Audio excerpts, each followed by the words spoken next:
Anladığım kadarıyla güzel bir un helvası tarifine ihtiyacınız var. Tarif işte aynen böyle yapılıyor. Tencerenin içerisine 125 gram tereyağı ekliyoruz. 4 yemek kaşığı kadar ayçiçek yağı ekliyorum. Tereyağı eridikten sonra üzerine 12 tepeleme yemek kaşığı un ekliyoruz. Unu kavururken bu küçük tencerenin altını yakıyorum ve içerisine 2 bardak su ilave ediyorum. Suyun içine de şeker. Eğer hafif az şekerli olsun isterseniz 10 kaşık, birazcık daha kıvamında olsun isterseniz 15 kaşık kadar toz şeker ilave edeceksiniz. Şekeri de ilave ettikten sonra suyun içerisinde karıştıra karıştıra eritiyorum ve bir tur tıkırdatıyorum.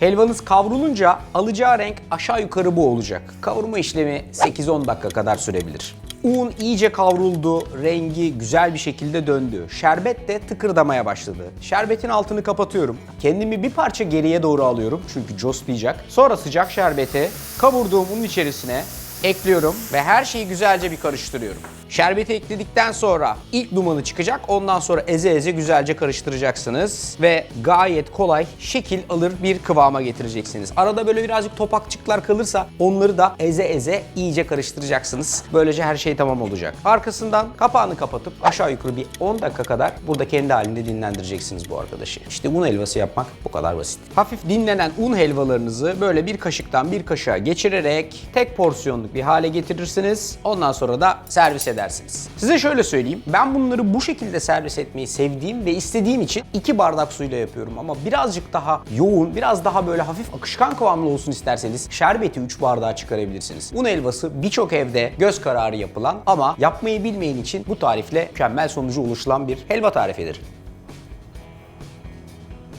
Bence 10 numara 5 yıldız. Çam fıstık girer, kıvam değişir ama bu güzellik asla değişmez. Hepinize benden güzel bir un helvası tarifi. Afiyetler olsun.